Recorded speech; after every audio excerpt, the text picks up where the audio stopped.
It's part of the mix, Lori. I mean, it's not, I'd love to, it's just part of the mix. Now, you say, the young people's jobs and things, but I assure you that there's some folks out there that got those jobs and are darn glad they got them. And it's making a difference in their lives. And, you got to have a mix of all this stuff. We can't have a new Say Hey song every year or new show industries every year. It doesn't work like that. We have to have a mix of all these things. And the last thing we want to do is hurt anybody's business. But we have to move forward in a world of competition and the marketplace, and that's where we are. Now, I appreciate competition. It doesn't bother me that restaurants come into town. It really doesn't. I go to Zaxby's. I go to every restaurant in this town. But it does bother me that they're giving special privileges that other people weren't, I guess, didn't know about.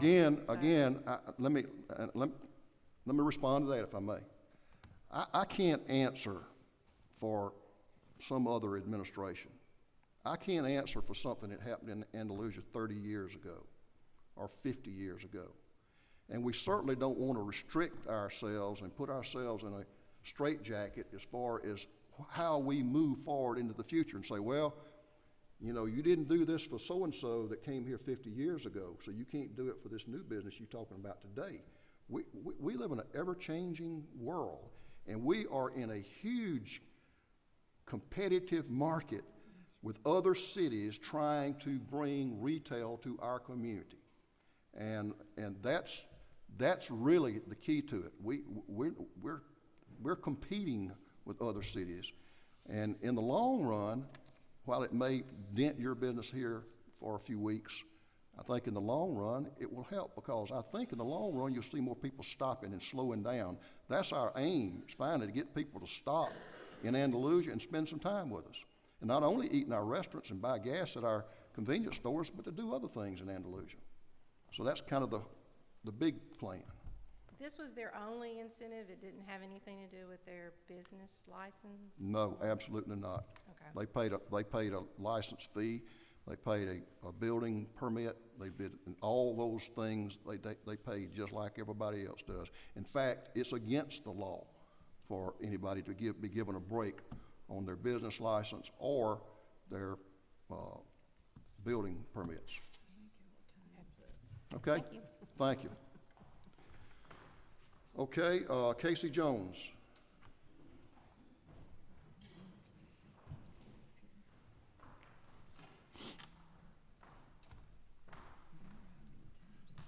Mayor, City Council, I'd like to speak also along the facts of the, to me it doesn't really matter if it's a restaurant.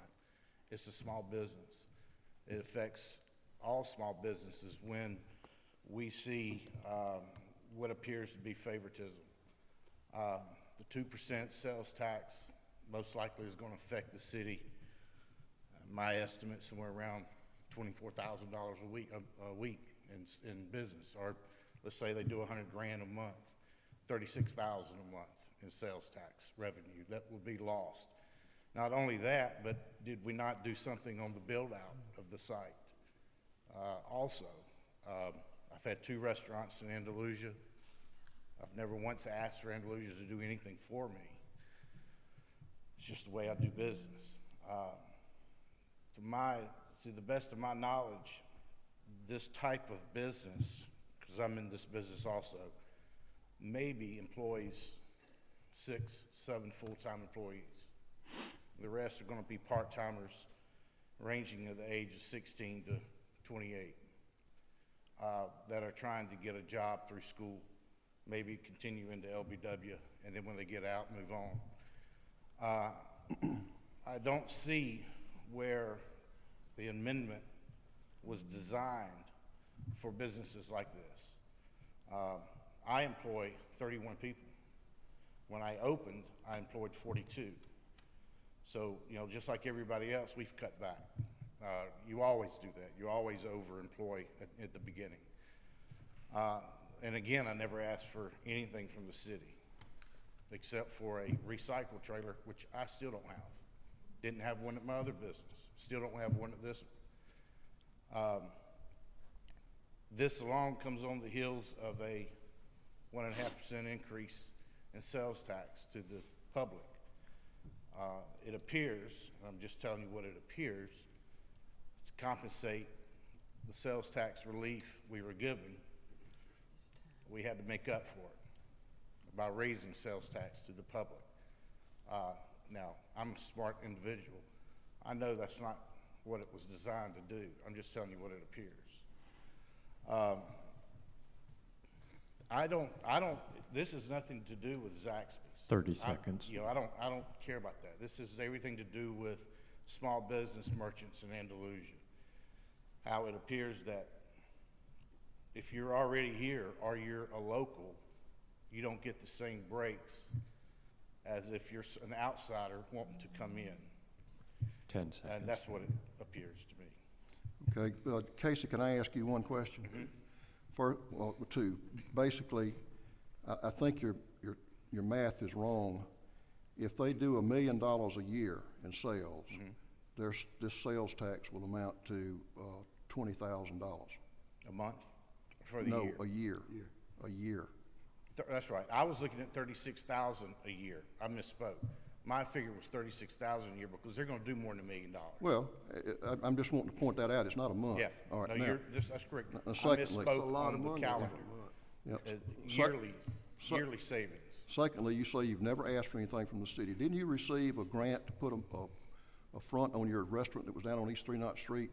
That was from the downtown redevelopment. That's a city organization. Okay, Okay, I just wanted to right. get our facts straight. Okay. I've also asked for a trailer. Yes, for sir. a And cardboard, as soon as we get which some ends made, up blowing everywhere. soon as we get some made, you're gonna get one, but we had to order trailers, we ran out.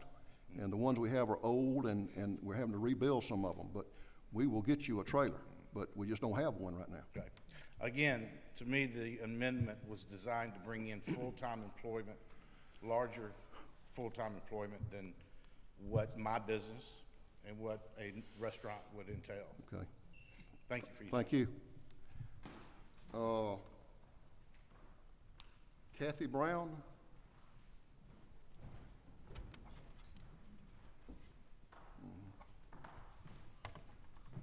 I appreciate the opportunity to get to speak. I'm back again. I was here when we did the 1.5% increase. I basically mirror what Casey said, and it makes a lot of sense. We feel that, I'm not in the restaurant business, but we have been there since 1940. Jackson Used Cars has been. And it just seems that the larger franchise, and I guess I should ask this first. The owners of Zaxby's, do they live in the city of Andalusia? Yes, ma'am. Okay. So that means that they would be spending money and bringing it back here. We have other small businesses like the mattress outlet. They just came to town. I asked for more recognition for them. We are really just bombarded, to be honest with you. We came and for our voices to be heard about a 1.5% tax increase, and it seems that no matter how loud we shout and what our opinions are, they're never heard. And that's what you're there for, is to hear our opinions and make those decisions. But it seems like these people are competing with the smaller businesses, and it affects them. You mentioned Marvin's. Right across the street, the lumber store has been there for years. They're the backbone of the city. It doesn't make sense to me. I know you say economic development. And the biggest question is,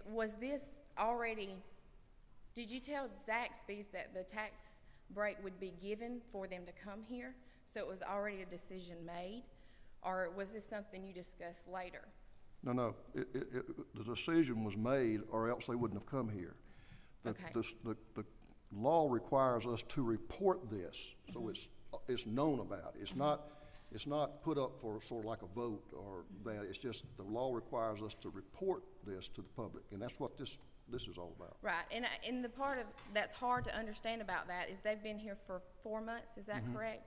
And it's just now basically brought to everybody's attention.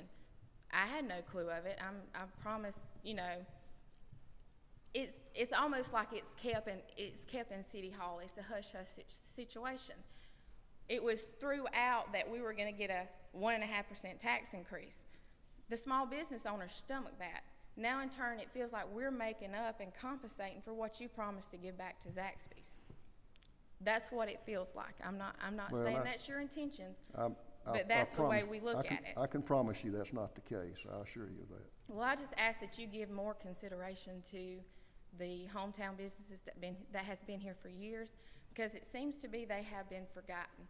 They're the ones that's paid all the sales taxes for all these years, kept their doors open even when Goodies couldn't. And the sales tax that they paid in is what paid city salaries, and it just feels like they don't get back. That's the biggest thing here.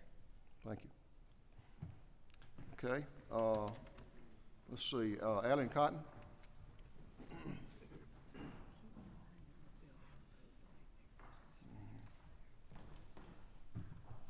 Mayor, council, I was disheartened when I read the notice in the paper about the ordinance concerning Zaxby's. Not for my business as much as it was for the eating establishment, eating places in and around Andalusia. Many that have been serving this community and citizens for 30, 40, 50 years. I don't recall the city reducing their sales tax, and these establishments have certainly promoted the city, enhanced the city's economic and tax base, which has provided revenues for schools, municipal services, and other public needs. They have certainly provided countless employment opportunities and have drawn business to our area. I passed by Simon's restaurant and I thought if any new eatery should have a tax break, it should be them. This property has turned into a beautiful eating establishment, employing several and drawing out of our town, and customers are used to spending their money here in town and that would have gone out of town. Who or what determines who will receive reductions in their sales tax? Is it the size of the company or the number of employees? I can see offering incentives to large manufacturing businesses that employ hundreds of local people. You need to think about this. If you do this for one, we all are entitled. Besides Ms. Griffin and Mr. Mount, I don't think any of you have ever owned and operated a retail business. To come to work basically unemployed until the telephone rings or a customer comes in the door to buy your product that you have bought 6 months to a year earlier, trying to guess the market and the needs of your customer. When I saw the notice in the paper, I thought, what is the use to show up and voice my opinion? It is a done deal. But that is the freedom that we have to own a business, to show up at a meeting, and to voice our opinion. Disheartened, maybe, but we will still be here, meeting the needs of our customers and supporting our city. Don't forget us. Thank you. Richard Charter? Yes, I've already spoken earlier. Okay, all right, I'm sorry. Okay, that's all of the comments. All right, let's get back on the agenda. Council members, please, let me find my place here.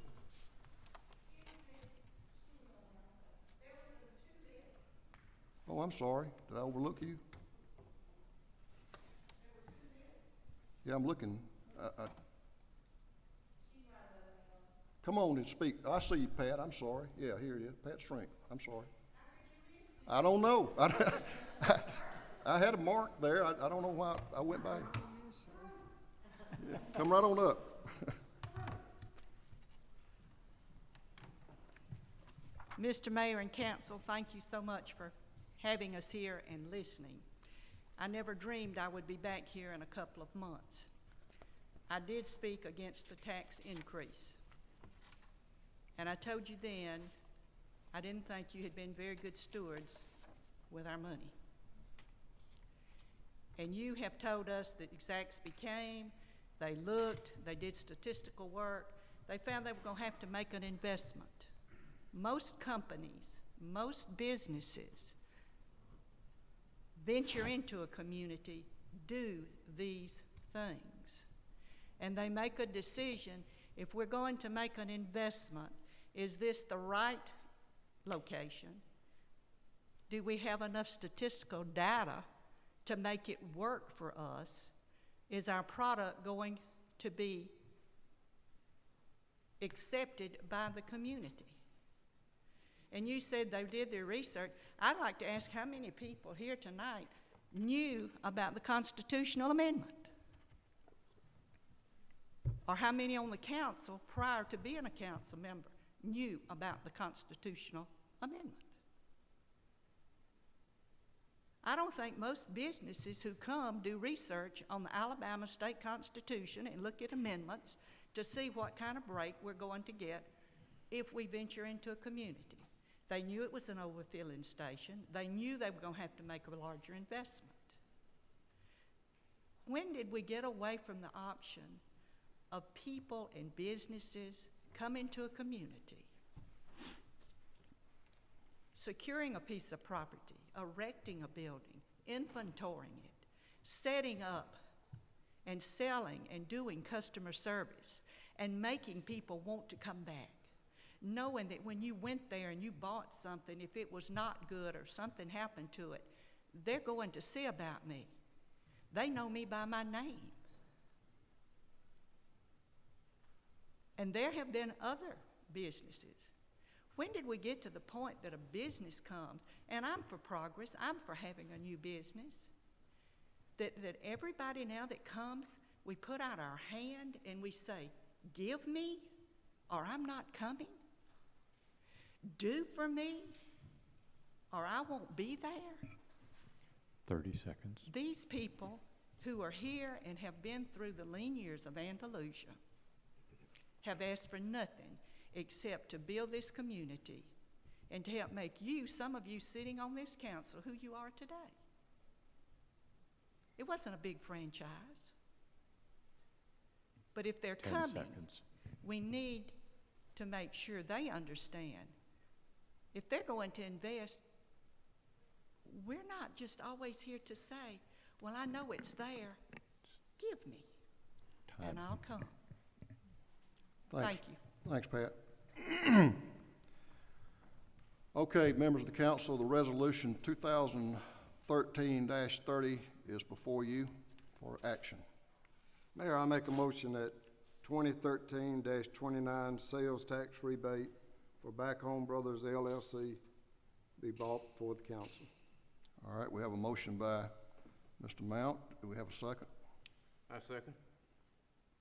Mr. Sconyers, second. All right, we have a motion and a second to adopt the resolution. Is there any other discussion from members of the council? Mr. Mayor, Yes, sir. let me address the audience, please. First, I want to express to all of you my deepest appreciation for all who've decided to participate in this local government. Ralph, if you will, get a little closer. I think they're having trouble hearing you out there. Imagine that. I want to thank you all who decided to participate in this local government. The participation can only more inform us of the council and more inform the citizens, I think we've learned tonight. Your involvement should allow us to make better decisions, and it should benefit our community. We all have a view of a situation, and thus we form a private or public opinion. The informed opinions are important to proper governing procedures and decisions. There's been a lot of what I'd consider wonderful and thought-out presentations tonight. Many have a lot of very solid ideas behind them. They are recorded for future input. However, there are, as we all know, many varied and different opinions. As an elected official, it's our responsibility to listen to these opinions. We're to carefully study the issues that we have in our city, and then make a decision on what we think is the best for the city of Andalusia and the surrounding communities. Your mayor and your council and the employees try very hard to make the right decisions. Not all are made with the intention and all are made with the intention of the benefit of Andalusia. none of us are looking to ways to hurt the small businesses or hurt the economics of this city. These elected officials that are in front of you are dedicated public servants and good, solid citizens that most of us have been here for years and years